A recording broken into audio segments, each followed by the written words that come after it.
Tudo bom, graças a Deus. Ótimo. Tudo certo. Contigo, tudo certo? Tudo certo. Quem falou tudo certo assim?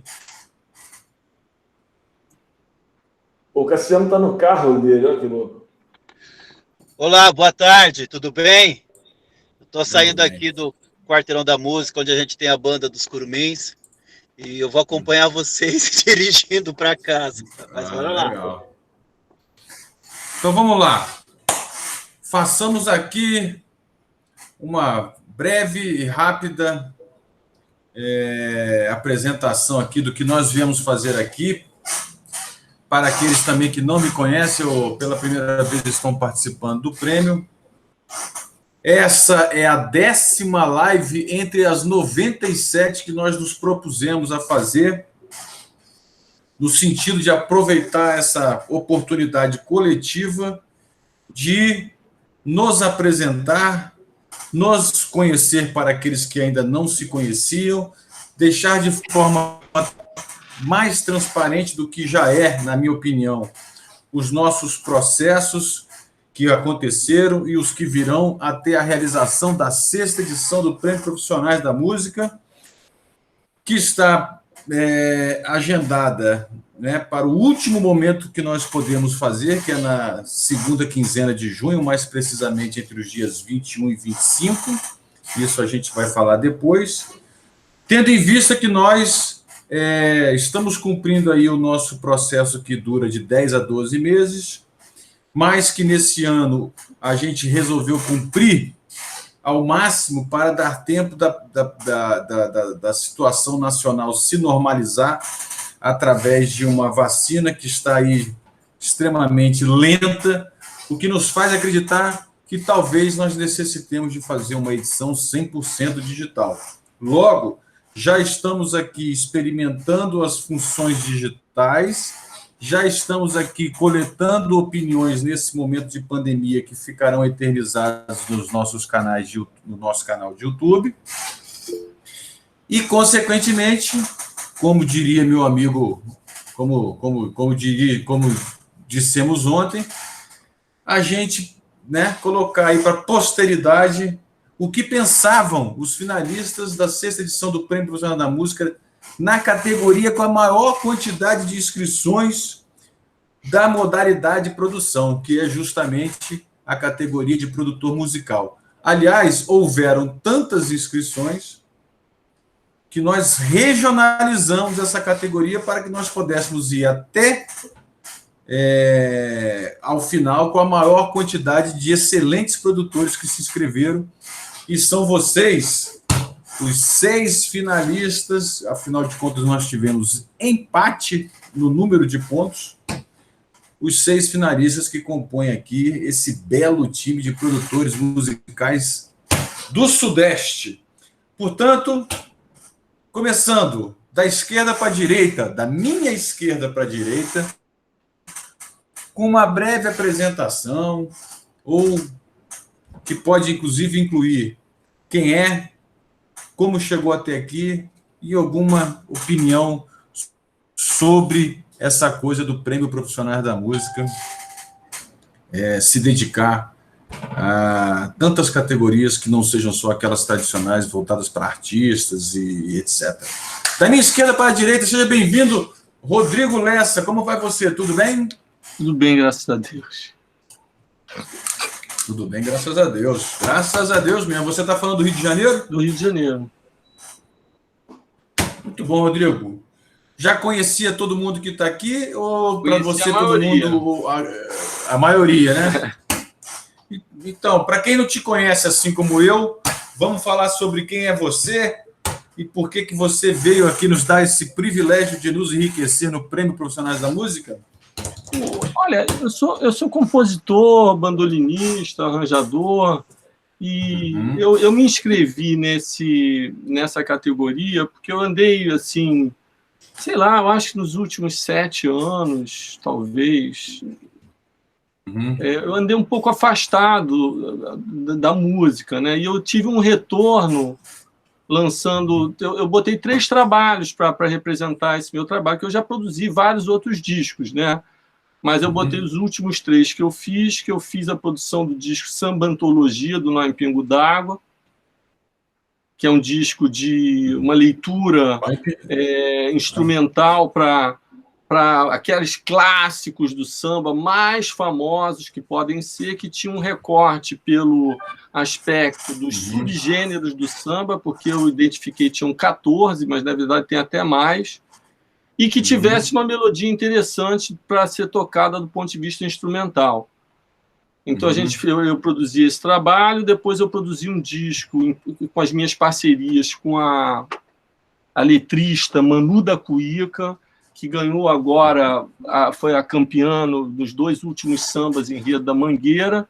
A gente fez um disco chamado Rueira, e a intérprete foi a Marina Iris. Então eu produzi o disco, eu fiz todos os arranjos e tudo, e lancei.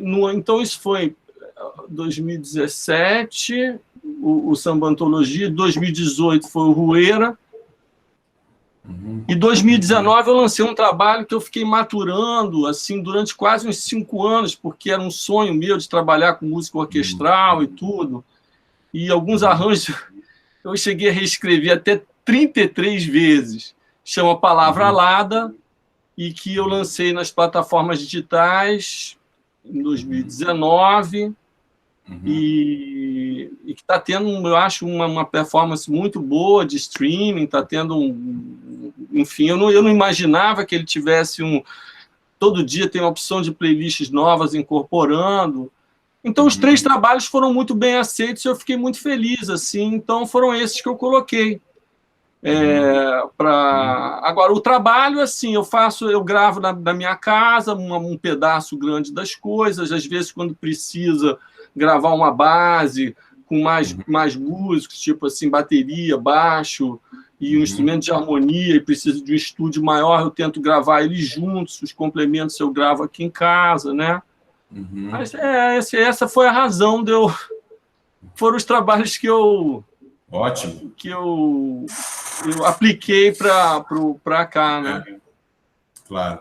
Considerando o nosso regulamento válido de 2019, além dos anteriores, para justamente justificar e enriquecer, né, o conjunto da obra dos produtores que se inscreveram aqui. Rodrigo, seja bem-vindo. Deixa eu passar aqui, para embaixo de você, essa figura que eu também não conheço, que eu vou conhecer agora também, não sei se você já conhecia, que é o Lucas. O Lucas, que quando a gente se falou para tirar dúvidas e etc., ele estava morando em Arraial da Ajuda, não sei se continua aí em tempos de pandemia. Não, eu fui para lá e fiquei 2 meses só, cara. Alugamos uma casa porque a gente não aguentava mais ficar aqui dentro de casa, então vamos ficar dentro de casa em algum lugar que tenha praia. Daí a gente foi para dentro de casa em Arraial da Ajuda. Quando você diz aqui... Eu estou em São Paulo. Tá em São Paulo, beleza. São Paulo. O Rodrigo está no Rio e o Lucas está em São Paulo. O meu estúdio é aqui do lado do metrô Vila Madalena, bem perto de onde é o estúdio do Maurício, por sinal. Abração, Maurício. Bom te ver por aqui, velho. E, eu trabalho com publicidade desde 97, eu acho, por aí, quando eu comecei a trabalhar com a produção de áudio de publicidade, e venho produzindo discos desde 2002. Nos últimos 2 anos, eu produzi 192 fonogramas de artistas diversos. Fiz um disco que ganhou Titanium no Festival de Cannes e ganhou mais de 260 prêmios ao redor do mundo. Que legal. Que se chama Uncensored Playlist. Eu tenho aqui, deixa eu mostrar. Opa, mostra aí. Que é esse disco aqui. Mostrar um disco é uma coisa das antigas, né? Não. Esse disco é o seguinte, a gente viajou, eu e minha esposa, ela é documentarista, a gente viajou para 5 países que têm censura absurda, né? Tipo, Egito, Uzbequistão, China, Vietnã e Tailândia. E a gente pegou artigos que foram censurados nesses países e transformou eles em música. E a gente lançou isso num disco que o nome dos artistas é o nome dos jornalistas. Então, o que acontece? Esse disco furou a censura local, porque os caras não tinham como censurar o serviço de streaming. Então, lá, por exemplo, a música When Did Do Then Die, que fala de um cara que foi assassinado no Vietnã, ela ficou como a música 7ª mais ouvida nas rádios e na Amazon. Lá Legal. Então, tipo, foi bizarro, ganhou um monte de prêmio, foi legal pra caramba, e realmente funcionou esse projeto. E por causa desse projeto, eu abri meu estúdio em Berlim, que é onde é a minha base, na realidade, eu fico mais em Berlim do que em São Paulo. Só que agora eu estou preso em São Paulo porque eu não posso voltar por causa de coisas, Aliás, os brasileiros terão sérias dificuldades de circular por um bom tempo, possivelmente. Exatamente. E daí, por causa disso, acabou rolando um pouco mais de publicidade e acabei produzindo um monte de outros discos. Então, ano passado, agora, eu gravei 8 álbuns, sendo que um dos álbuns foi do Gustavo Bertoni, que é o vocalista do Scalene, que eu gravei lá. Daqui de Brasília, inclusive. Daqui de Brasília. Que está concorrendo como melhor vocalista também. Que está como melhor cantor também. Graças à sua percepção, né? Exatamente. E gravei esse disco lá em Berlim, está indo super bem também esse disco na rede e tudo mais.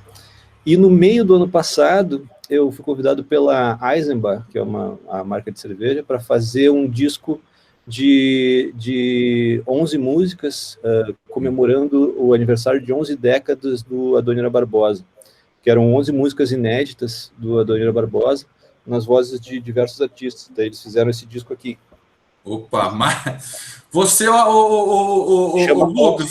Lucas, você vai ganhar o troféu do cara que mais tem vinil aqui para produzir no último ano. Eu tenho certeza que todo mundo que está aqui é colecionador de vinil. Eu duvido que algum de nós aqui não tenha vinil em casa. Com certeza. Tem. Eu mesmo tenho uma briga com a esposa que é louca para jogar tudo fora, mas aí eu falei para ela, é melhor jogar eu e deixa os discos aqui.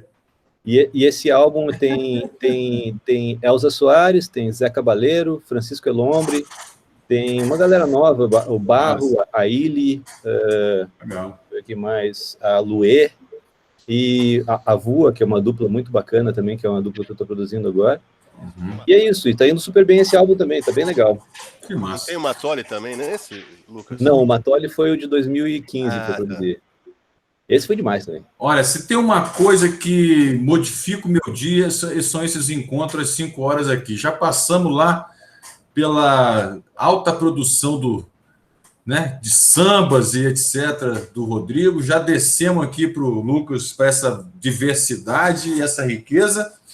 Chegando agora um pouquinho para a direita, seu André Magalhães, que eu tive o prazer de ter a presença aqui no Prêmio Profissional da Música do ano passado. André aí, que se inscreveu também em várias categorias. Não sei se você se lembra, André, mas eu acho que a gente se conheceu quando eu fazia a Feira da Música Independente, quando você veio a Brasília com o Barbatux, do Teatro Nacional. Era eu que fazia a Feira da Música Independente. Eu acho que eu me lembro muito bem assim, de você, porque sua figura é facilmente reconhecível. Tivemos aí a infelicidade, lamentavelmente, a passagem do grande Barba, um cara sensacional, impressionante. Mas vamos lá, André, seja bem-vindo. Conte-nos aqui o motivo que te traz até aqui.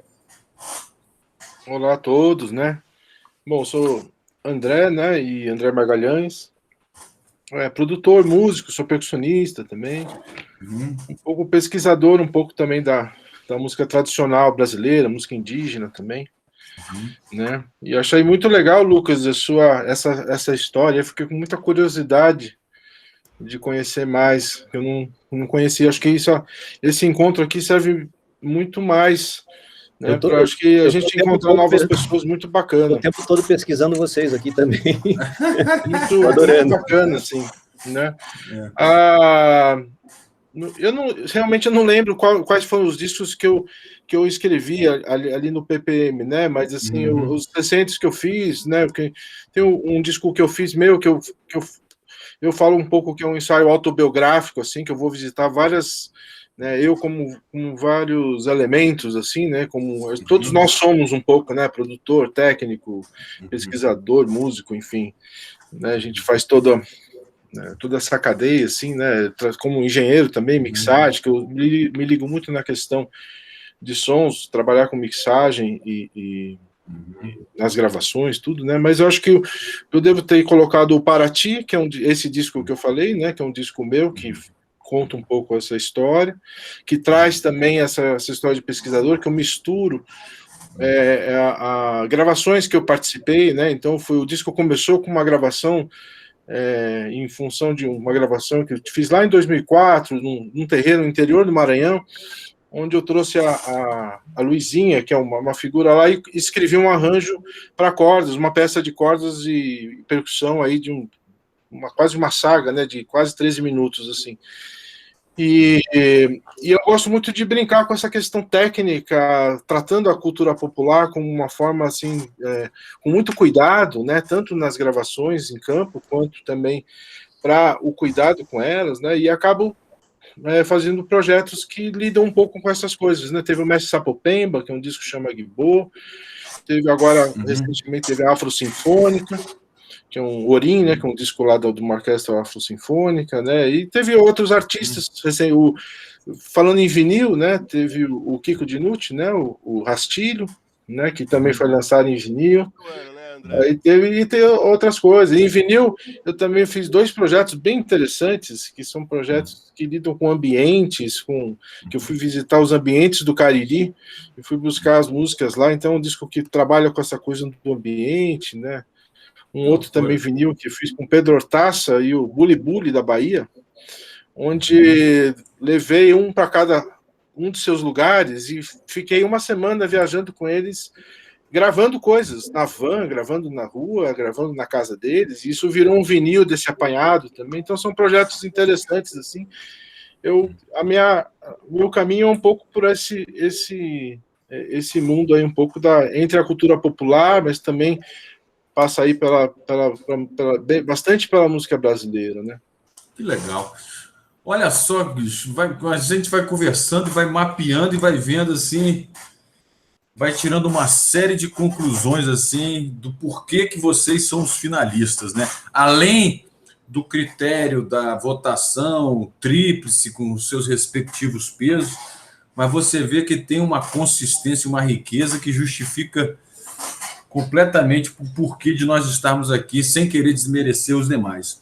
Subindo um pouquinho para a direita, antes de descer para o meu amigo Maurício, agora eu vou falar com o meu outro amigo, Nelson Faria, multicampeão do Prêmio Profissionais da Música desde 2017.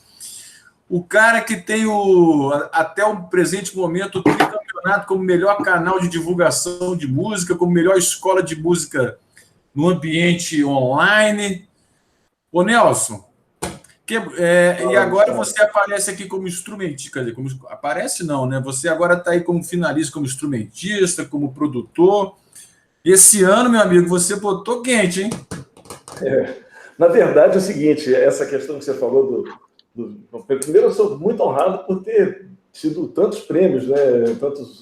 A gente foi vencedor alguns anos seguidos na categoria de melhor canal de distribuição de música, de canal do YouTube, de escola de música online. Fiquei super feliz. E essa questão do instrumentista, do compositor, ele vem muito ao encontro desse trabalho que eu venho desenvolvendo há muito tempo, né? Que engraçado, é uma volta ao fazer música.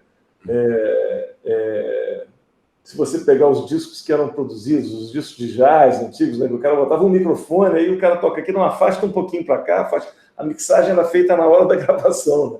O cara não tinha chance de mixar depois, né? Até gravei o disco em Nova York assim, com um microfone no meio, o batera ali, o baixista aqui, eu aqui, afasta um pouquinho para lá, vem mais para cá, tal. E no Café lá em Casa, né, que é onde a gente produz tanta coisa, é tudo feito muito dessa forma. A gente tem ali 2 microfones, 2 booms assim, e o que é tocado é gravado, e isso tudo, além de estar no programa, depois isso vira álbuns digitais que a gente lança, né? Então, acabou que virou uma produção que toda semana a gente lança um álbum novo com pelo menos 3 ou 4 músicas. Toda semana tem um álbum novo sendo lançado, é uma loucura. Então, você acaba fazendo uma produção gigantesca, né? E com coisas completamente diversas, tal, que vão no programa, que é muito legal. Desde o encontro com o Mike Stern, que a gente toca alguns standards de jazz hindu, ou tocando com, sei lá, Ivan Lins, ou João Bosco, ou Leila Pinheiro, não sei quem for. E um dos motivos de eu estar aqui também, eu acredito que seja um disco que eu produzi, que é um disco de um compositor, onde ele entra exclusivamente como compositor, né? Daniel Figueiredo, que me fez uma proposta bem interessante, que o Daniel ele é compositor de trilhas sonoras, ele fez o... Finalista também. É finalista também. Faz as trilhas das novelas da Record todas. Tá? E aí ele estava precisando de algumas coisas. Ele falou, Nelson, eu tenho umas melodias aqui e eu queria que você botasse uma roupagem aí para mim, produzisse um disco, porque iam ter cenas que precisavam de jazz, de uns temas de jazz, outros temas de música brasileira e tal. Aí ele falou, eu tenho uns temas aqui, mas estão faltando botar roupagem, você faz o que você quiser com eles, pega esses temas aqui e transforma isso em jazz e em música brasileira do jeito que você quiser. Tinha as melodias, basicamente. E aí eu fiz também uma produção bem dessa forma, que é a forma que eu gosto de trabalhar, né, da gente entrar em estúdio e gravarmos todos simultaneamente.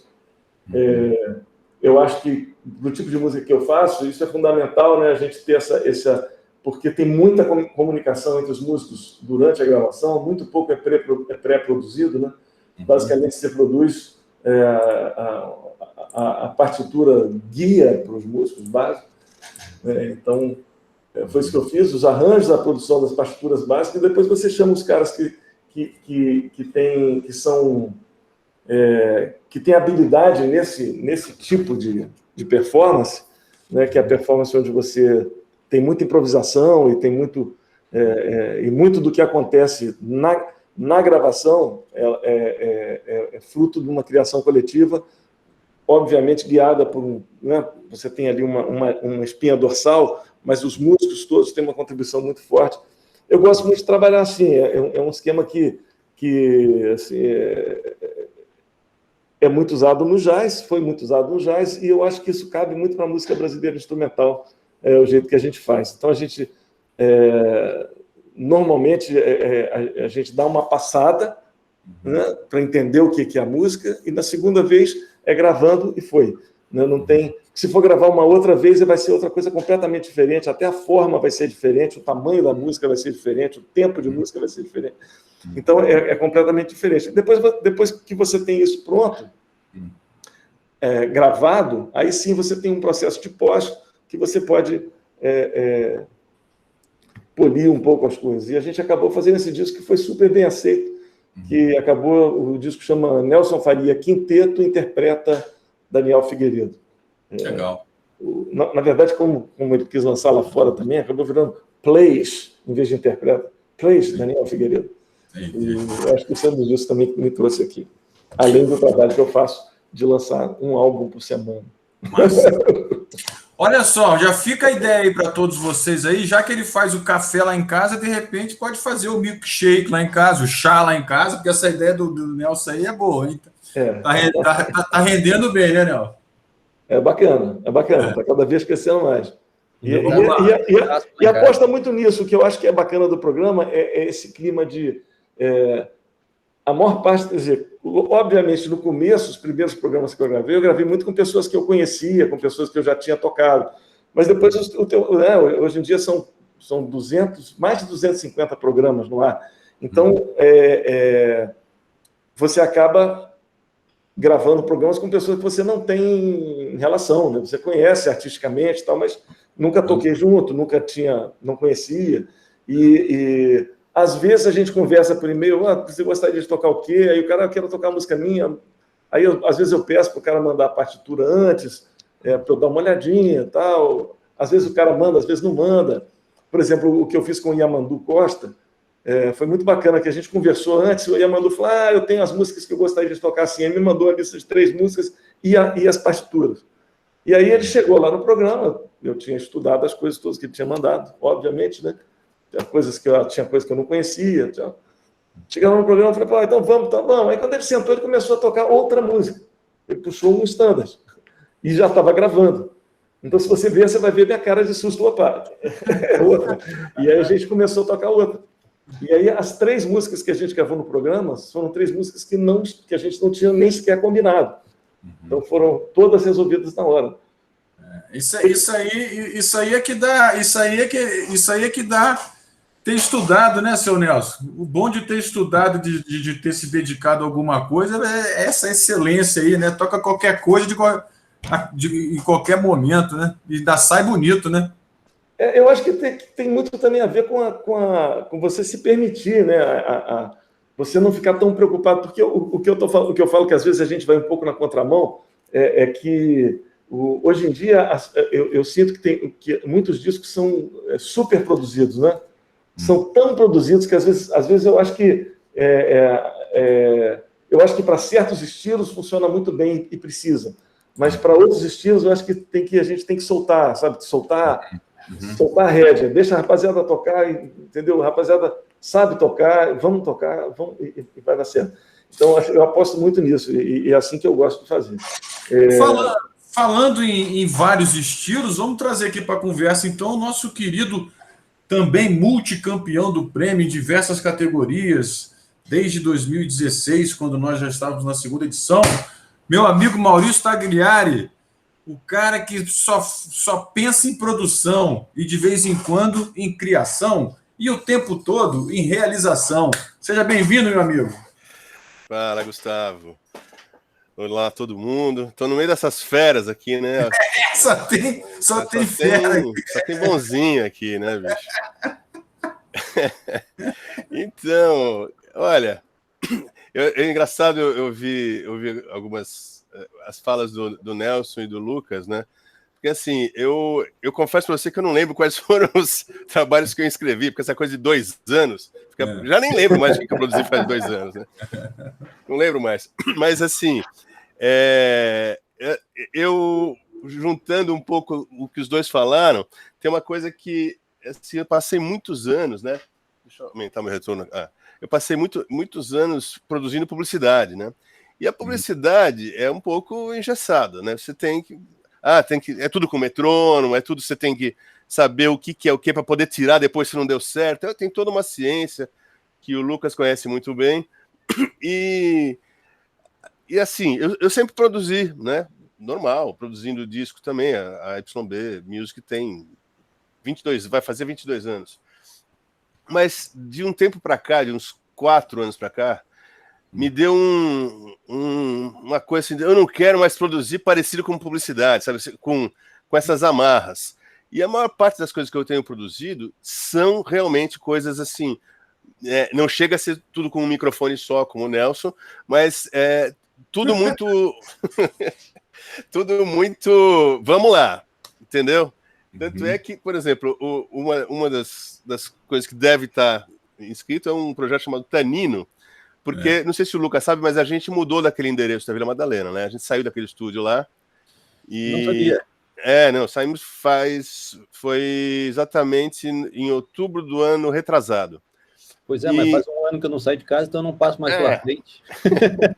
Tá lá para alugar. Mas então, e aí... Não, inclusive a gente ganhou, né, o última edição do prêmio como melhor estúdio e fui receber avisando, já mudei de endereço, viu? É mais perto do metrô agora. Mas então,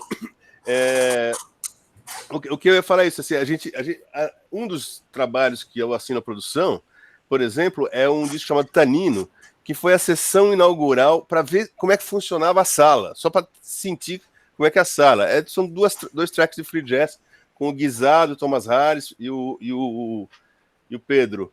E assim, eu tenho tido muito prazer em gravar assim,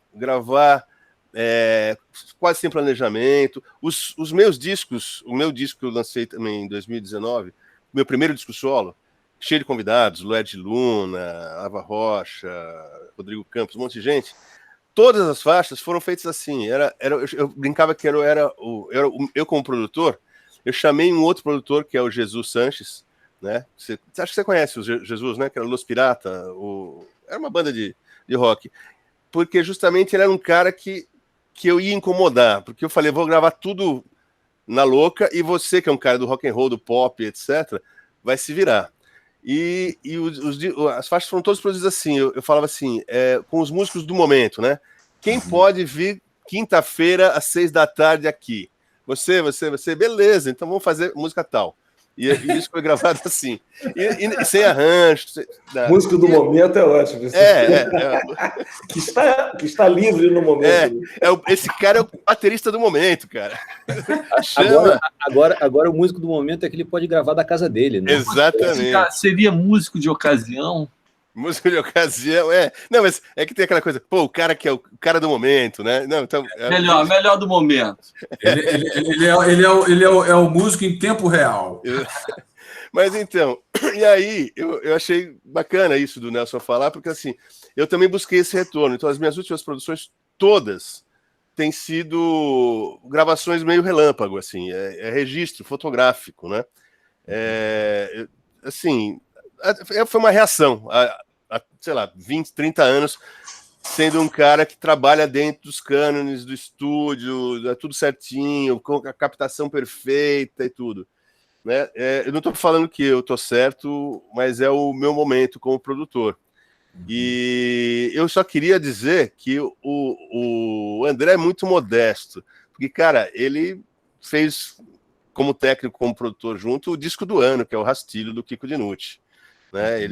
Eu queria dizer que eu sou imensamente admirador do trabalho do André, de muito tempo, mas ele está se superando.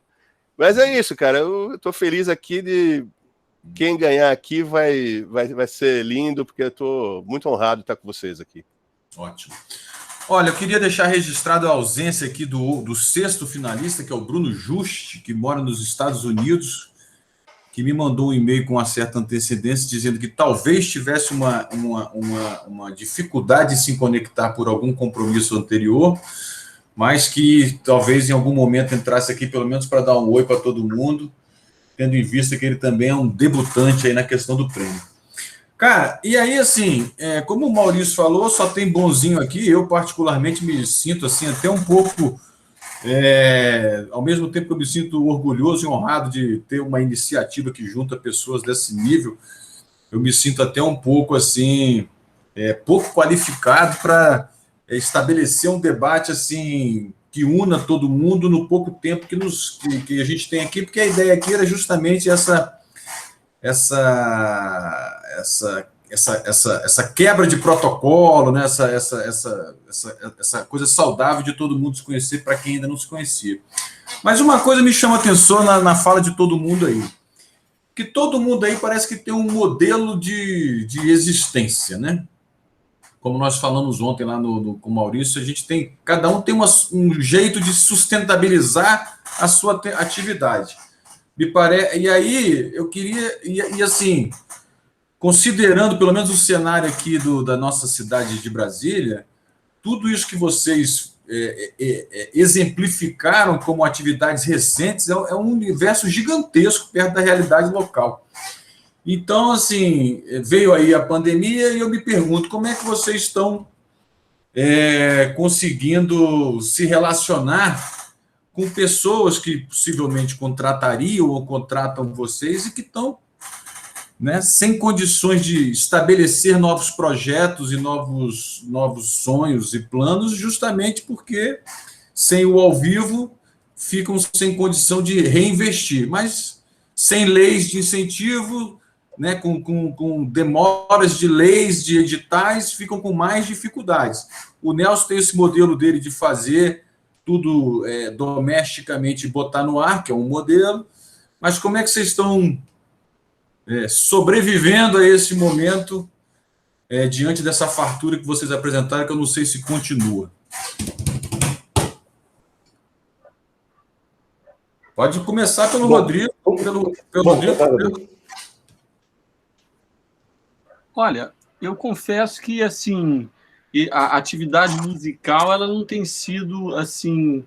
Eu não tô. A coisa está difícil pela coisa da música. Ela é mais para mim, tá? Eu estou vendo mais como um investimento assim do que o retorno eu quero colocar uma questão que eu acho que deveria ser colocada em pauta aqui. Eu acho que a remuneração que a gente está recebendo das plataformas digitais é aviltante. É humilhante, né? Eu acho aviltante. Eu acho assim, eu acho que tudo bem, é política pública, quem faz é o setor público. Mas o setor privado, ele se move pela busca do lucro, etc., e tudo mais.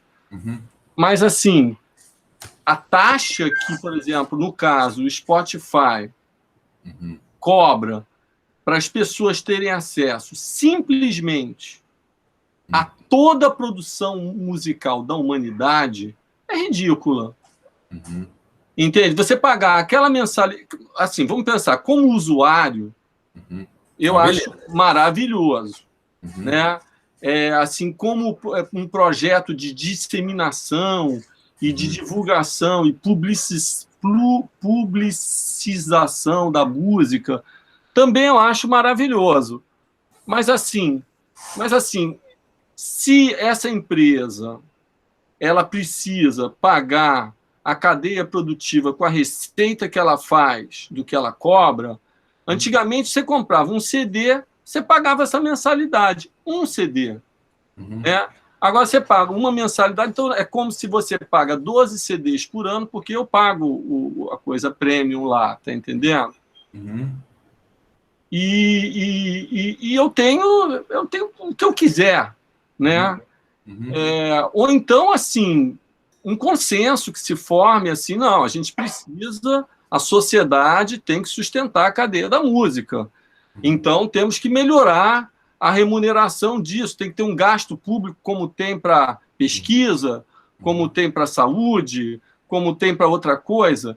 Então, eu acho isso, eu acho que a internet tem essa dimensão que é maravilhosa, né, que é glamurosa, que tem esse sex appeal, que essa disponibilização, e eu acho que isso, do ponto de vista civilizatório, é uma coisa fabulosa. Mas isso está sendo feito às custas de uma precarização da condição do produtor musical. Quando eu falo produtor musical, eu não estou falando de nós aqui. Eu estou falando do músico, do compositor, do arranjador, do intérprete, do técnico de som, do estúdio de ensaio, enfim, de toda a cadeia para você poder produzir uma música. Então, assim, eu acho que esse modelo de streaming é um padrão que eu acho muito positivo que ele tenha se estabilizado, porque eu acho ele ficando estável, a gente tem uma base para poder reivindicar, mas eu acho que, assim, o pagamento eu acho que está muito longe do que deveria ser. Certamente. Então, esse é o que eu gostaria de falar. Essa pauta aí, eu já anotei aqui, viu, Rodrigo? Essa pauta aí nós vamos levar para o prêmio. Eu, particularmente, né, o slogan do prêmio tem uma provocação em favor do direito autoral, e eu gosto muito de botar, né, quem participa das discussões do prêmio sabe que eu gosto muito de colocar assim... Eu queria acrescentar um detalhe. O músico acompanhante não ganha nada. De direito autoral, ele é totalmente excluído. Mas ele tem uma participação também conexa na coisa. Rodrigo, né? Isso depende da distribuidora também, que tu usa. Tem distribuidora que tu consegue botar o conexo e você consegue fazer esse split de royalties para os artistas conexos. Mas o principal que aconteceu foi que realmente Spotify virou apenas uma vitrine. Não é um lugar para se ganhar dinheiro, né? É uma plataforma de marketing, né? É uma plataforma para você ter lá o seu disco e para você, por causa disso, de ter essa vitrine, você fazer shows e ganhar dinheiro. Porque o Spotify realmente não é uma coisa de se ganhar dinheiro, né? Já se provou que essa plataforma é uma coisa, é uma furada como renda, né? Então, tipo, a busca está em outros meios ou até outros players, né? Digamos assim. E aí, no seu caso aí, Lucas, saindo do Rodrigo, passando para você deu o exemplo da Eisenman. O Nelson ia falar alguma coisa, ele até tirou o microfone. Nelson, então manda você, Nelson. Não, mas eu ia ter começado, como você tinha me citado ali, mas o Rodrigo puxou esse assunto, que também é um assunto muito interessante, e o Lucas também chamou a atenção dessa questão que o Conexo depende da plataforma que você distribui, o Conexo está garantido, né? Eu acho assim, eu concordo com o Rodrigo que a remuneração ela não é tem muita coisa que precisa se ajustar, cara, para esse mundo digital novo. Quer saber uma coisa que eu acho que precisa de um ajuste? Assim, você pega um cara que é um produtor independente, o cara vai fazer um disco, aí ele vai pedir a liberação de uma música qualquer para a editora que ele quer gravar e que ele vai colocar numa plataforma de streaming para ganhar 0,0 poucos centavos. Aconteceu comigo, num caso, de um disco desse, quando eu fui falar com a editora me pediu R$2.500 por uma música. Nossa. Aí eu falei, cara, vai ser simplesmente impossível, porque assim, aonde a pessoa acha que eu estou monetizando isso para poder pagar R$2.500 para a editora, né? De uma música. Então, se você tiver 10 músicas num disco, você está botando R$25 mil em advance de direito autoral para a editora, e você não vai levantar isso nunca. Então, eu acho que isso tudo precisa ser... eu acho que todo o mecanismo precisa se reajustar a essa nova realidade. Então, as editoras, primeiro, entenderem que elas não precisam de pegar um advance, porque hoje em dia elas têm ali 9% do que é gerado nas plataformas de streaming, vai para as editoras, né? Vai para o direito autoral. Né? Se eu não estou errado no número, mas esse é o número que eu tinha. Talvez o Lucas esteja mais bem informado disso, não sei. Não, depende do teu contrato. Oi? Depende do seu contrato, depende da editora. Não, na verdade não, desculpa. Na verdade é um percentual estabelecido por lei. Exatamente. Assim, a sua relação com a editora depende do contrato. Sim. Mas entre a plataforma e a editora, a gente não se mete. Exatamente. A agregadora paga as editoras... então vocês estão falando do autoral, não do fonograma. Entendi. Não, mas ela paga autoral. A agregadora paga autoral. Exato. Estou falando do autoral, eu falei do fonograma. São 12%. 3% vai a sua sociedade te paga, 9% a sua editora recolhe se ela tiver vinculada a um sistema de coleta e tal, que dá para dar uma merreca. Os caras estão falando que ele é da UBC, é a UBC em Brasília, gente. Então, não preciso falar mais nada, sabe tudo. Então, o que acontece? Eu acho que a primeira coisa que as editoras precisam entender, se a gente falando de todo mundo que precisa se ajustar a esse novo modelo, né? A editora precisa entender que antes você pagava, eu estou falando aqui do produtor independente, né? Que é o caso de todo mundo aqui, inclusive. Exatamente. Então, você tinha que pagar os direitos adiantados para poder prensar o teu disco, né? E aí, esse disco, você tinha ali, sei lá, 1.000 discos, 5.000 discos, depende do que você ia fazer, você tinha ali um número limitado de discos. E aquilo ali, esse disco, se você não fosse reprensar esse disco, você não ia pagar esses direitos novamente. E muitas vezes a gente sabe aqui que isso era burlado, né? Você, depois que pagou o primeiro, no segundo disco, ele já ia o segundo disco sem você pegar autorização. Isso aí muita gente fazia.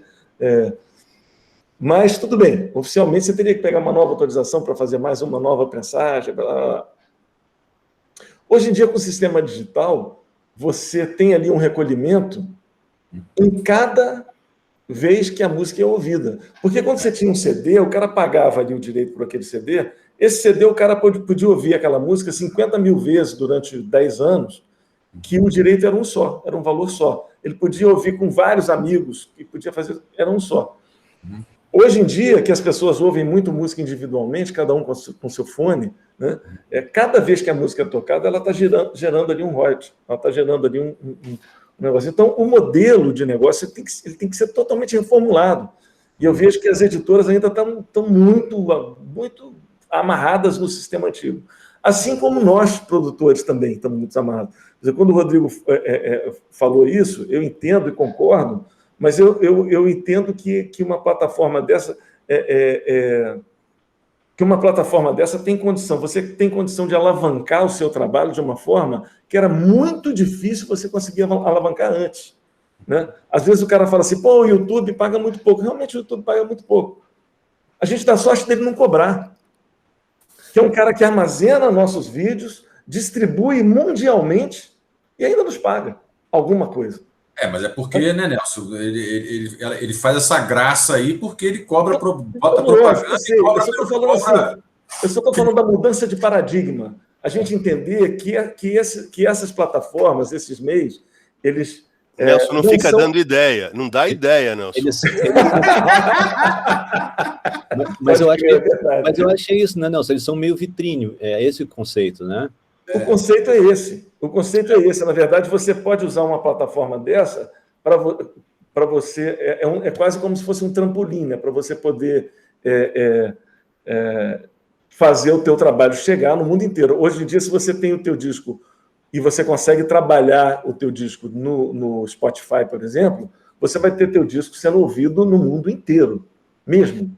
Aquela ilhazinha que está lá no meio do Pacífico. Mas é um trampolim para onde, né? Porque assim, na pandemia, a única coisa que eu via como para onde vai chegar, onde vai esse pulo, é o ao vivo.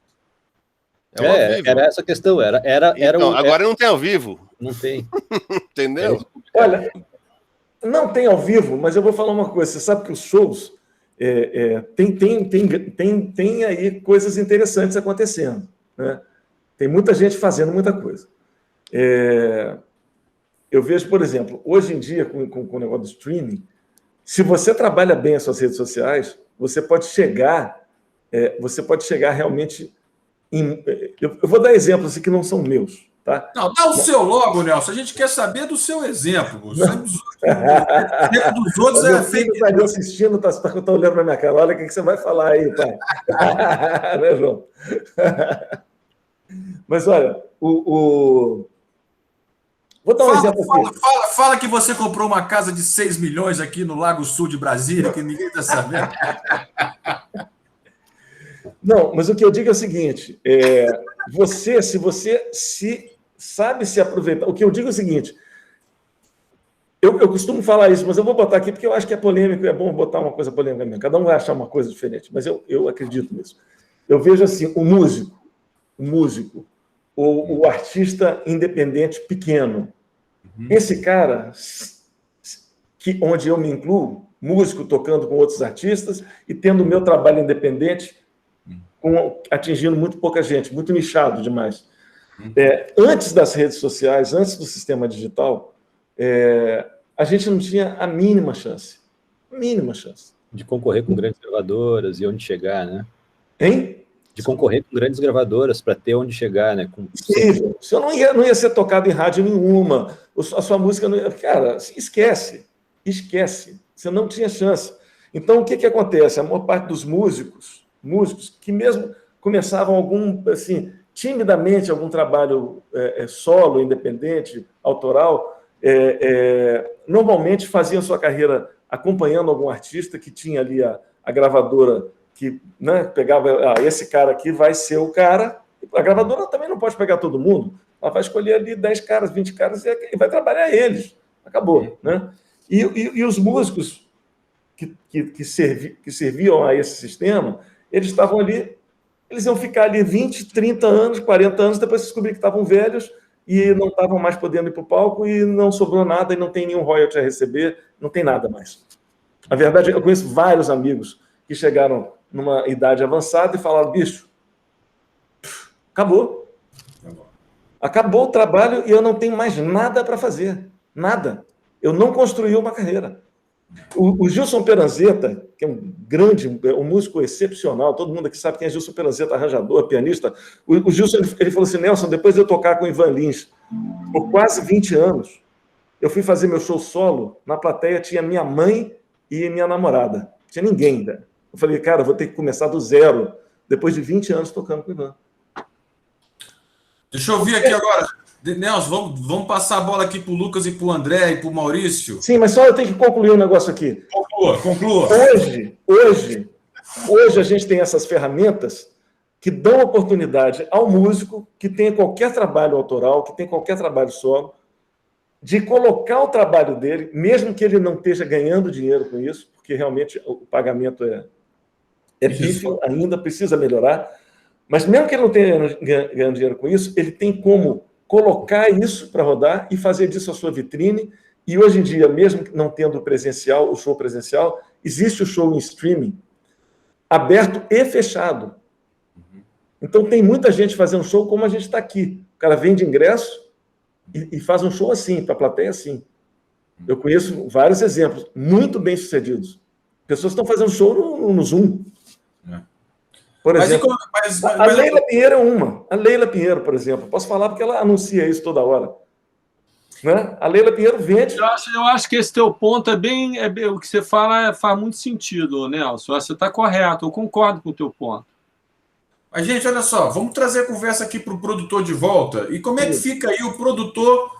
Porque o músico se vira, o artista se vira, mas e o produtor? O André, o Lucas, o Maurício, o Rodrigo e o Nelson, enquanto produtores, como é que ficaram agora? Vai lá, André, Maurício e Lucas, os três que ainda não se pronunciaram sobre essa pauta. Fala aí, Maurício. Eu posso falar rapidinho aqui. Três coisas. Bom, para mim, como produtor, tá bem parado, assim, fazendo coisas à distância. Eu mesmo, por uma questão de isolamento, eu abri mão de fazer umas produções que eu tinha para fazer esse ano, entendeu? Não quero entrar no estúdio com um bloco de carnaval, entendeu? E eu abri mão, então eu realmente estou parado. A minha sobrevivência vem porque eu sou um diretor artístico, tenho um selo, uma gravadora. Então, assim, o que para mim, como artista ou como produtor, gera nada no Spotify, como gravadora, quando você tem, sei lá, 400 lançamentos, o número é outro, né? Então, isso é a primeira coisa, mais especificamente minha, como tá para mim. Agora, o que eu faço a respeito de remuneração baixa, né? E sobre a situação do músico no mundo digital. Cara, eu participo de duas associações, a ABMI e a BMA. Então, por exemplo, o caso exatamente que o Nelson estava falando, a ABMI ela tem um convênio com a UBEM, com as editoras. Você é associado lá, Nelson? Não sou, gostaria, inclusive, de me associar. Depois você me passa esse caminho. Deveria ser, mas então, o que acontece? Esse convênio que estabelece umas regras, o Gustavo conheceu bem, participou bastante da BMI, ele deixou meio de fazer sentido também na hora que é isso que você falou. Cara, a gente já está pagando. Ninguém está prensando praticamente nada, a música é no digital, o digital já paga automático, não tem porquê. Talvez, pela legislação brasileira, você tenha que ter a autorização. A autorização, beleza. Sim. Agora, o que está acontecendo... Direito moral. O que está acontecendo com muitas editoras, e aí eu estou fazendo parte de um grupo de trabalho, que a gente tem reunião amanhã, e para preparar uma reunião com a UBEM, é o seguinte, não é que as editoras estão pedindo adiantamento, elas estão cobrando uma taxa, que nem vai para o autor. Entendeu? Nem vai para o autor. É muito mais escandaloso do que isso. Entende? Não você paga o adiantamento, vai para o autor, porque não sei o que, vai descontar lá na frente do que vier. Não, nada disso. É uma taxa. Então, isso vai ser uma briga que a gente está levando, né? Tem uma movimentação. O convênio vence em abril ou maio, não tenho certeza. Então, a gente já está preparando as reuniões para uma renovação ou não sabemos, né? Agora, a outra pauta que você falou sobre o direito conexo, na verdade, o direito conexo não existe no digital, né? Ponto. Ele só existe na execução pública, né? É recolhido via CAD.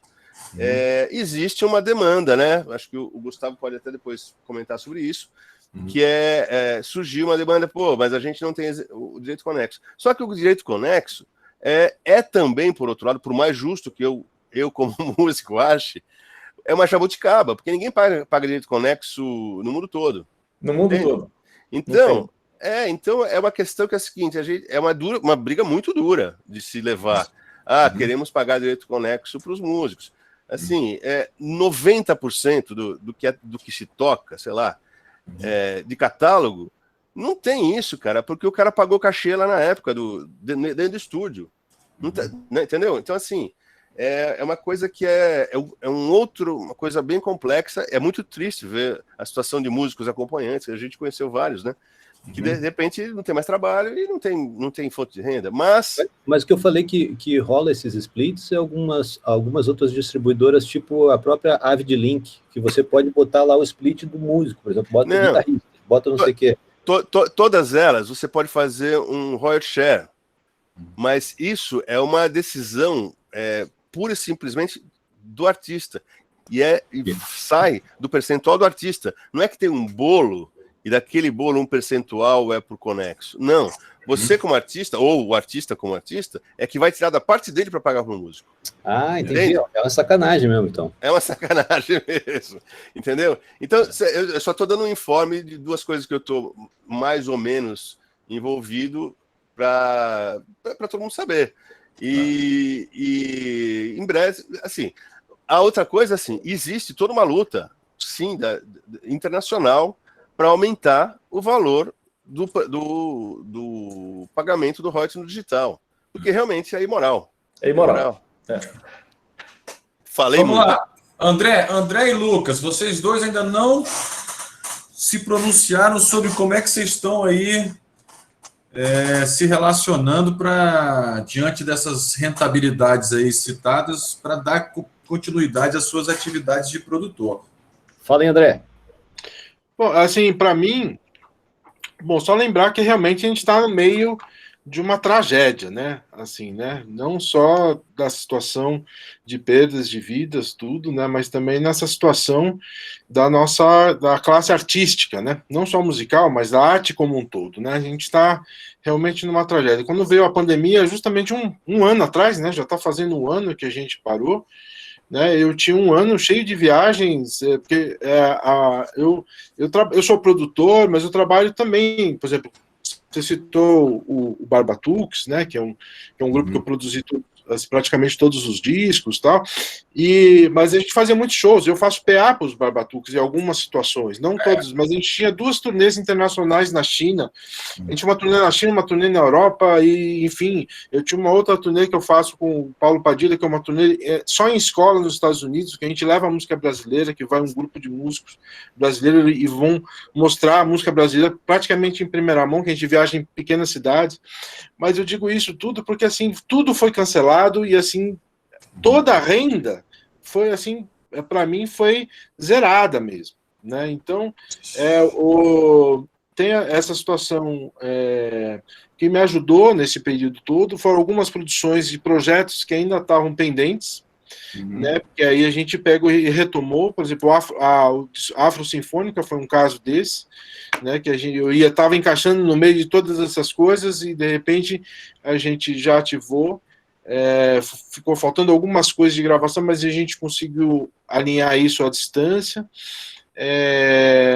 Eu, como tenho um estúdio, né, tenho minha sala de trabalho, com um estúdio né, trabalhei muito com questões de mixagem, fiz um projeto bonito com o projeto Guri lá, onde todos os alunos gravavam em casa e mandavam para a gente replicar. Então, quer dizer, eu acabei tendo alguns ganhos, inclusive de produção, com algumas situações, né, de projetos que ainda não estavam, organização de acervo, enfim, uma série de coisas eu fiz nesse período. Eu não parei um segundo, na verdade, mas com uma remuneração muito mais baixa, com essa situação de muito menos viagens, muito menos o que, eu fiquei um pouco abismado o quanto baixou meu custo, o quanto baixou o custo de vida, né?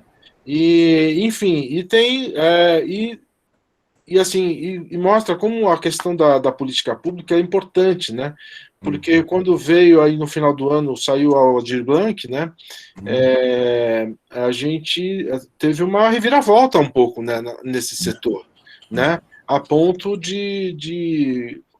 estavam as situações em baixas, né? Um pouco, inclusive, de você não achar espaço em estúdio para você gravar.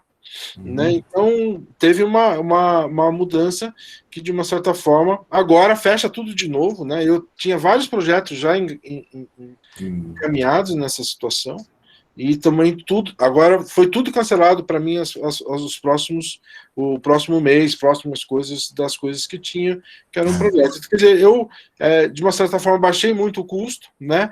e sobrevivi, assim, com o estúdio, algumas produções ainda em curso, algumas situações, como se diz, acho que de oportunidade também. Eu cheguei a dar alguns cursos, fiz uns vídeos para o Sesc, fiz algumas situações de trabalho mostrando, assim, como curso mesmo, com alunos, com até aulas individuais, assim, falando da coisa do estúdio, de mixagem, dando dicas, consultorias, enfim. De uma certa forma, abriu um pouco o leque de algumas outras situações para mim, né? Que não vou falar que é igual, porque realmente a gente, como músico, e não estar presente, tocando com outras pessoas, é terrível, não faz parte, né? Nossa alma não é para viver desse jeito, né? A gente viver para encontrar pessoas, para enfim, para a gente poder se abraçar, poder fazer música junto, né? Eu acho, mas de uma certa forma a gente tem que lidar com o acaso, né? Como até o Nelson falou muito da coisa das gravações, das formas de encontrar, né? O Maurício Disco, músico, muito legal essa história da música do momento, né? Que é aquele músico que pode estar lá, né? Sensacional, né? Eu acho muito legal essa, mas assim, é lidar com o acaso, né? A gente está vivendo um acaso que faz parte de uma revolução, né? E isso é muito... e a gente tem que se virar com outros modelos, com outras formas, de uma certa forma, eu estou conseguindo, né, caminhar, inclusive com algumas produções que voltaram agora, né, ficou um tempo parado. Eu retomei coisas que eu deixei para trás, que eu não fiz, de coisas até de acervos que eu falei, deixa eu ver aquilo. Eu usei um pouco o tempo do ócio, entre aspas, também, para buscar coisas produtivas também, né? Então, eu tive essa busca, né? Lucas, e você, meu amigo Lucas? Cara, não sei se vocês sabem, mas eu tinha um programa de TV, eu e minha esposa, que se chamava Le Tour du Monde, era no Discovery Channel, e a gente viajava ao redor do mundo. Ô, Lucas, eu tô no Brasil, bicho. Você é um cara internacional demais, velho. E daí, cada lugar que a gente passava, a gente gravava uma música inspirada pelas coisas, por isso que eu lembrei, porque o André acabou de falar que ele viaja gravando coisas na rua e tal, e era isso, a gente passava pelos lugares, conhecia pessoas, se inspirava, gravava músicas com as pessoas, produzia essas músicas e lançava. Só uma parte aqui, eu peço perdão aqui da brincadeira, porque vocês são finalistas lá do Prêmio Profissional da Música na categoria... Som da Rua. Som de rua, exatamente. E o Le Tour du Monde, cara, por causa dessa situação de que tipo, a gente ficava 6 meses do ano viajando, 6 meses do Brasil. E esses 6 meses do ano já era, né? Então, ano retrasado, a gente fez um contrato com a Firestone, e a gente viajou pelo Brasil todo, de carro, né, com os pneuzinhos da Firestone lá e tal, e fomos desde o Rio Grande do Sul até Marajó, gravando com músicos locais e tal. Gravamos com como é que é o nome do mestre lá de carimbó? Mestre Diquinho, que é um mestre de carimbó da ilha de Marajó. Sabe, tipo, umas coisas absurdas, assim, junto com a Keila, que é uma menina de música eletrônica lá de Belém do Pará. Então foi rico pra caramba. Aí terminou o ano, estava pronto para renovar o contrato com os caras para fazer a viagem pela América Latina, gente. A gente ia viajar pela América Latina, tipo, de carro pela América Latina, parando em cada um dos lugares, produzindo uma música, se inspirando, ia ser demais, e daí veio o Covid. Gente, foi tipo assim... Chato. Bizarro, a destruição da situação toda. A gente... Tantas histórias assim, né? E se trancar em casa. Agora, olha só, gente. Diga, desculpa, pode falar. E daí o que a gente fez foi realmente... A Iris, a minha esposa, ela está revisitando episódios que a gente não lançou ainda. Então, tipo, estamos lançando toda sexta-feira um episódio novo, lançando um disco novo de uma viagem ao redor do mundo que a gente não lançou ainda. Né? E por causa dessa coisa, vamos ficar em casa, a gente teve que se reinventar. Então surgiu esse disco 11, que é de músicas inéditas do Adriano Barbosa. Que também é finalista do prêmio. O cara é finalista de tudo, viu? E a gente gravou essas pessoas todas que fazem parte, até a Elza Soares, a gente locava microfones, mandava um kit de higienização desses microfones para casa das pessoas, fazia call com as pessoas, fazia até, tipo, tem uma cena muito engraçada da vocalista do Francisco Elombre dentro de um armário com um monte de travesseiros, e a gente fazendo ela mandava o áudio pra gente, a gente retornava. Então a gente teve que se reinventar de uma forma de fazer com que a gente consiga gravar e fazer com que o estúdio exista. A da House, que é meu estúdio, a gente fez uma entrada paralela, onde o técnico de som entra, vai para dentro do estúdio, o cara chega para gravar, ele abre a portão, o cara entra dentro direto do estúdio, ninguém se encontra. Então a gente está com um formato, um jeito de gravar. Porque é absurdo. Hoje está gravando lá Lucas. Hoje está gravando lá o Scalene, o disco novo do Scalene, e cada um está num estúdio, cara. Então, tipo, a galera está acompanhando online e ouvindo pelo Listen To, que é um aplicativo de um plugin que você bota na saída do seu DAW e você manda em, tipo, 24 bits. É bizarro, é muito bom. E a galera está acompanhando. Então, tipo, a gente tem que se reinventar e tentar fazer essas produções online. Então, tipo, o que está acontecendo é que realmente a gente está produzindo coisa pra caralho, só que produzindo coisas de forma diferente. Ontem, quer dizer, tinha uma produção que eu ia produzir, que era Josiara e Scalene, e daí, já que era presencial, a gente cancelou. Mas o resto tudo tá rolando. Olha só, altas histórias, eu preciso me encaminhar aqui para os meus finalmente, mas eu vendo vocês falando, assim, principalmente o Rodrigo e o Maurício. O Maurício citou aqui o caso da BMI, da BMA. O Rodrigo já levantou uma bola aí sobre rentabilidade, remuneração, divisão e etc. E como vocês, produtores, né, são, assim, uma parte essencial para a existência desse negócio, não falta uma entidade, algum nível de organização de produtores de música, de conteúdo musical, mixado com audiovisual, de repente, para, de repente, ser uma voz assim coletiva em benefício disso que a gente está falando aqui? Ou não vale mais a pena pensar nisso? Pô, olha, Gustavo, se fizerem, não me chama, cara, que eu não aguento mais associação. Eu tô em muita associação, velho. Mas não precisa ser uma associação. Associação. Não, desculpa, associação e rede social eu não quero mais. Chega, já tá suficiente. Não, mas assim, não precisa ser uma associação, uma ONG, uma OCIP. Assim, mas não precisa ter uma voz, assim, cadê? Eu acho que a gente está carente. Eu acho o seguinte, a minha opinião é a seguinte, todo mundo gosta de música, tá? Todo mundo desfruta música faz bem para todo mundo, é uma produção humana, assim, que eu poderia dizer, não sei se é essencial, mas ela é importantíssima. Bom, mas eu acho que falta um consenso por parte da sociedade. Eu acho que os músicos, todos os músicos, deveriam se empenhar de alguma maneira em se organizar para tentar criar um consenso sobre que há de se proteger ou de se criar estruturas que protejam a cadeia produtiva da música.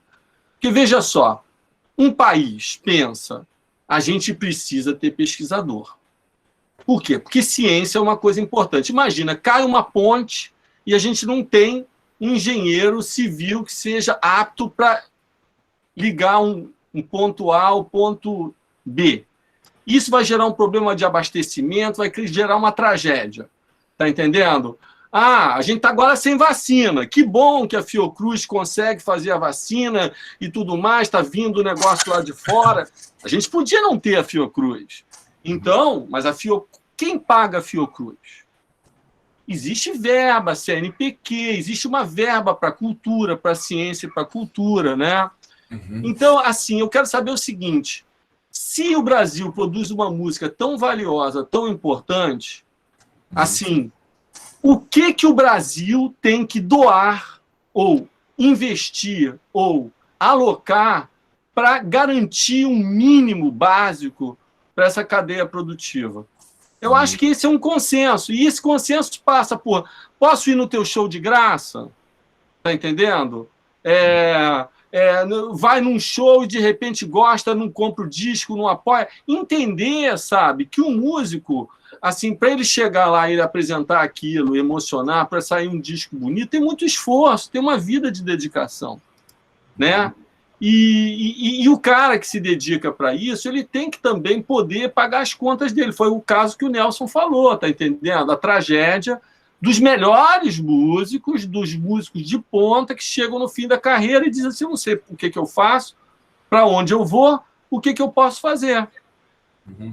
Então, eu acho que a gente, de alguma maneira, trabalhar por esse consenso de não dos músicos, mas da sociedade, tá entendendo? De ter um reconhecimento. Não, pô, me amarro em música, eu danço legal, mas assim, mas o que eu posso fazer para apoiar a música? Mas acho que, assim, a sua fala, Rodrigo, desculpa, Gustavo, acho que você está com tempo. Não, você...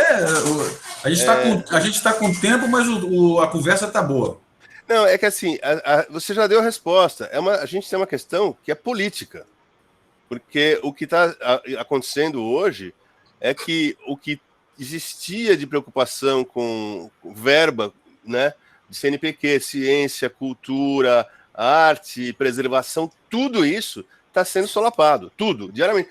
Essa noite teve uma votação relâmpago de uma PEC, imagina, um projeto de emenda constitucional para introduzir mais limitação de gasto, entendeu? Que tudo sai de saúde, educação e cultura, tudo, né? Então, assim, o que a gente está falando, não adianta a gente falar, precisa conscientizar as pessoas a ir no show e comprar o disco. Não, o cara não vai comprar porque ele não vai ter dinheiro, entende? E assim, mais para frente, assim, não vai ter ciência, não vai ter cientista, porque não vai ter universidade, entendeu? O dinheiro está saindo da universidade, assim, a situação é tão grave, que você tem, por exemplo, a Fundação Palmares, né? Você coloca um cara que é contra a afirmação negra.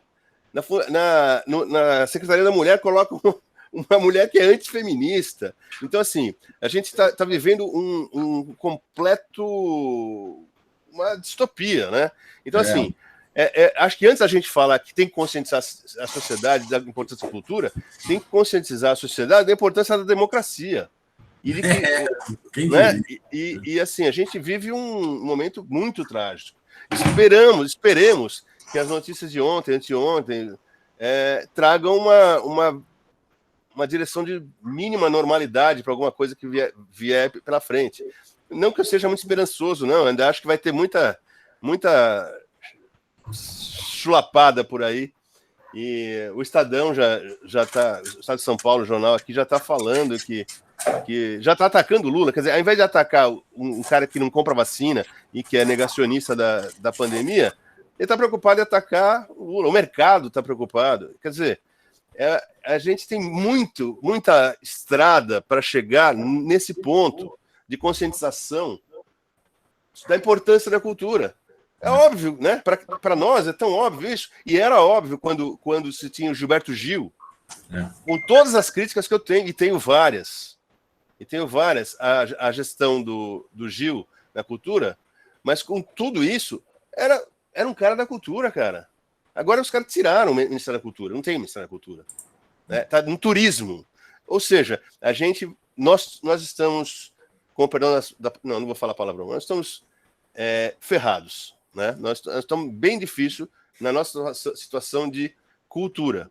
Né? Porque tem uma outra coisa, entretenimento, por mais que tenha crise, etc., não sei se vocês acompanham um perfil chamado Brasil Fed Covid, que só no Instagram, ele só posta as festas, com muita festa, lotada de gente que está acontecendo hoje, aqui todo dia, no Brasil inteiro, festas com 3.000, 4.000 pessoas, todo mundo sem máscara, né? Todo dia. Com vários artistas, de funk, sertanejo, vários DJs, entendeu?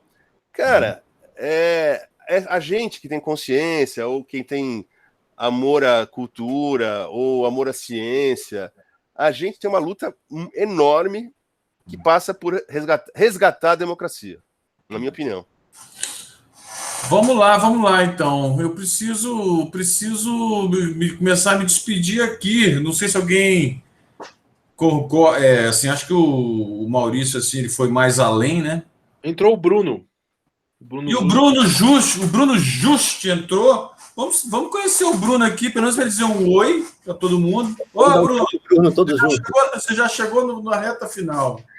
Tudo bem, gente? Estão me ouvindo direito aí? Certo.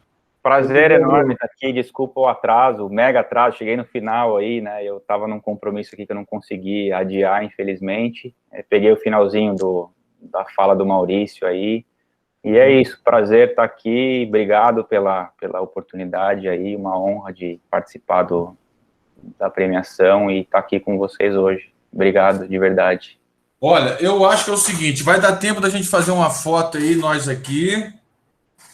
Como é que é essa foto? A foto, o Felipe tá aí? Tô por aqui, vamos lá, gente. É só abrir a câmera que a gente... tá tudo... É só sorrir. Aí, ó, o Lucas já tá fazendo cosplay de Bolsonaro, mas vamos lá.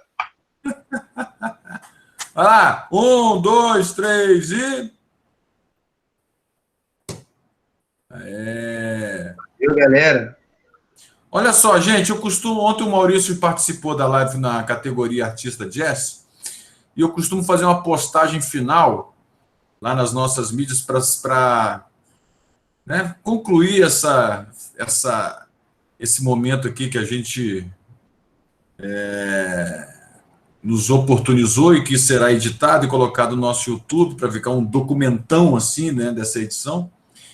Mas eu sempre pego uma fala assim, o que é ser profissional da música, na opinião de cada um, assim, bem resumidamente. Então, assim, o Maurício, inclusive, já falou ontem, não sei se quer falar de novo, eu posso faz um copy-paste, né? Copy-paste. Posso fazer só um Ctrl-C e vamos pegar aqui. Bruno... Fala de novo aí, Maurício, só para a gente se inspirar.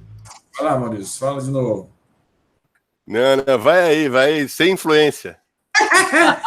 Ser profissional da música diga lá, um de cada vez. Vocês só sabem tocar, né? Bom, já que eu cheguei por último, então eu posso falar aí de primeiro, então, né? Eu sinto que a música é uma grande, talvez seja um pouco filosófico, né? Mas é uma grande entidade e a gente é um instrumento, a gente está aqui dando passagem, né?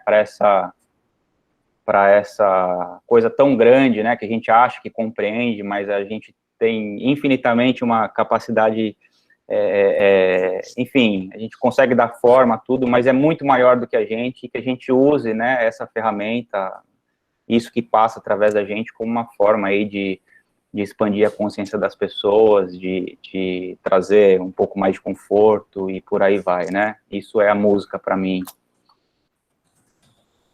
Muito bem, mas olha, a pergunta é ser profissional da música. Mas ó, eu já editei seu texto aqui, acho que você vai gostar, viu, Bruno? Manda bala. Para mim é fundamento do meu ser mesmo. Né? Porque tudo que eu faço todos os lugares que eu conheci, as pessoas que eu encontro, as pessoas, meus grandes amigos, as pessoas que tudo veio através da música. Então a música para mim, ser profissional da música é um fundamento mesmo, né? Próximo. Para mim é contatar a essência, a minha essência, é entrar em contato com a coisa mais essencial. Contactar a essência, muito bem. É uma atividade essencial, então, né? Mas é lógico. É lógico. Eu sei porque ele estava na dúvida, eu não sei se é uma atividade essencial. É uma atividade essencial, sim, senhor. Totalmente essencial, claro. Vamos lá, quem falta aqui? Nelson e Lucas. Vai lá. Bom, eu estou aberto, então eu falo, Lucas. Depois você pega com chave de ouro aí. Eu acho assim que, obviamente, a gente tem esse lado que todo mundo falou, que é o lado que é uma missão, que a música, a gente costuma dizer que a gente não escolhe ser músico, né? A música que escolhe a gente para trabalhar para ela, e eu acho que é bem isso. Mas quando a gente fala essa palavra, o profissional da música, que o Gustavo falou com tanta propriedade, eu acho que isso faz uma diferença, né? Da gente encarar a música, né, de uma forma profissional mesmo, né? Eu acho que houve uma época onde o profissional da música ele era muito mais música do que profissional, né? Faltava cumprir horário, né? O músico sempre teve uma coisa assim, meio, pô, não tem hora para chegar, mas não tem hora para sair, né? E quando a gente vê que para ser profissional da música, mesmo se você quiser de fato levar isso como a tua profissão, você vai ter que se organizar profissionalmente mesmo, entender que a música é uma profissão como qualquer outra, apesar de mexer com a sensibilidade, com criatividade, etc., é uma profissão como qualquer outra. Vou me estender mais um pouquinho, que eu acho que tem uma coisa que é importante. A sociedade sempre viu a profissão do músico, ou a profissão música. Se você pega assim, a sociedade de uma forma geral, a sociedade vê assim, o músico... eu vejo as famílias de classe média normais, como a minha, né? Eu lembro quando eu decidi ser músico e não tinha nenhum músico na minha família, as pessoas pensavam assim, o músico é aquele cara que ou vai fazer o maior sucesso ou vai morrer de fome. E a sociedade tem um pouco dessa visão do músico, que é a visão mais distorcida que existe, porque a profissão existe muita vida entre o cara que é o mainstream e o cara que está passando necessidade. É uma profissão que tem muito espaço para muita gente, tem várias áreas para você trabalhar. Eu acho que é uma bênção na minha vida. Eu criei meus filhos com a música, eu fiz minha vida com a música me deu tudo que eu tenho, e eu acho que a música merece que você encare ela de forma profissional para que ela possa te dar resultados profissionais. Eu não estou falando profissional do cara tocar bem, ser um bom músico, não. Eu estou falando da atitude profissional com tudo que está em volta da música, né? Como é que você se prepara, como é que você cumpre seus horários, sabe? Eu acho que isso aí é fundamental. E, às vezes, é negligenciado por nós músicos mesmos. Então, isso está mudando, né? Está mudando, que bom. Acho que essa nova geração está cada vez mais profissional. Peguei aqui um trechinho que eu acho que você vai gostar também, Nelson. Lucas, você... Não qual que eu falei, não, hein, Gustavo? Pelo contrário, eu vou... Você vai gostar. Vai lá. Lucas, e agora? Você? Eu acho que a música, ela sempre foi, além de ser o músico, o profissional da música antigo, como o Nelson falou, que era visto como, né, o vagabundo que não trabalha, né, essa situação, eu acho que a música, ela é a revolução, cara. Eu acho que a música, a principal mote da música, né, ela sempre foi revolução. Ela sempre foi o cara, aquele que não trabalhava, ele não é porque ele não queria trabalhar, era porque ele era contra aquele sistema. Né? Ele não é que ele não estava trabalhando, é que ele era contra aquele sistema, então ele fazia aquela música para se revoltar contra aquele sistema. Então eu acho que, para mim, sempre foi, quando eu comecei a tocar, né, desde criança e tudo mais, e eu decidi fazer produção musical como minha carreira, sempre foi alguma coisa de tipo, vou ter que fazer alguma coisa, vou ter que reinventar alguma coisa no futuro. Eu acho que é esse o pensamento, é tentar fazer com que a música revolucione alguma coisa. E agora, gente, eu vou dizer em primeira mão aqui que eu estou investindo em NFT. Então, tipo, logo mais vai rolar uma coisinha bem bacana que todo mundo vai saber aí.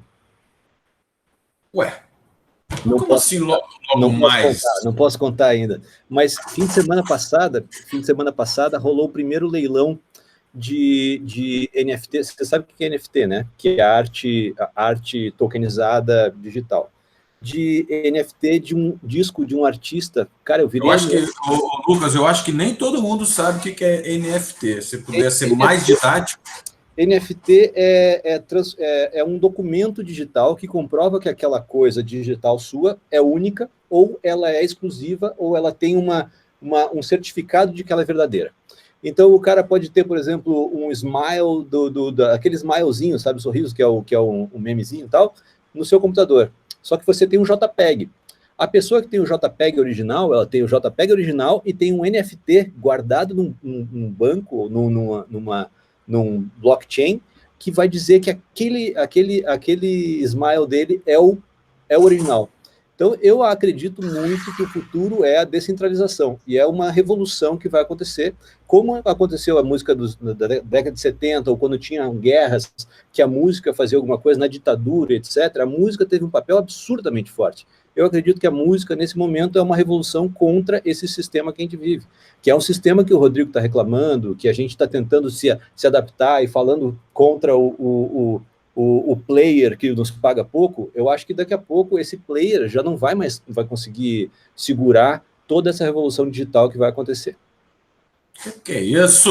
Olha, eu vou falar um negócio, são 18 horas e 26 minutos aqui na capital do Brasil, entendeu? Eu estou a 2 quilômetros aqui na sede da GRV, a 2 quilômetros do Palácio do Planalto. Eu preciso urgentemente andar para o outro lado, porque vai que numa dessa aí tem um pelotão, alguma coisa aqui. Eu não sei se vocês sabem, já está rolando toque de recolher em Brasília. Não sei se no Rio de Janeiro e São Paulo estão, mas aqui tá. Ou seja, eu preciso cair fora, porque se eu sou pego no toque de recolher, o perigo de eu não fazer a live amanhã. Então, gente... Obrigado. Prazer falar com vocês. Prazer. Lembrando Tchau, gente. De vocês aqui que estão em outras categorias serão convocados para voltar para outras lives em outros momentos. Nós vamos abrir as inscrições para os workshops, palestras, cursos e um monte de atividades que a gente quer implementar no prêmio, que privilegiará e priorizará vocês que são finalistas, porque a ideia é a gente dar uma força para todo mundo também. Logo, minha gente, obrigado pelo tempo, obrigado pela conversa. Vivam os produtores musicais do Sudeste e do Brasil. Um abraço a todo mundo aí. Valeu! Abração aí. Tchau. Prazer. Valeu, falou. Valeu, pessoal. Até a próxima.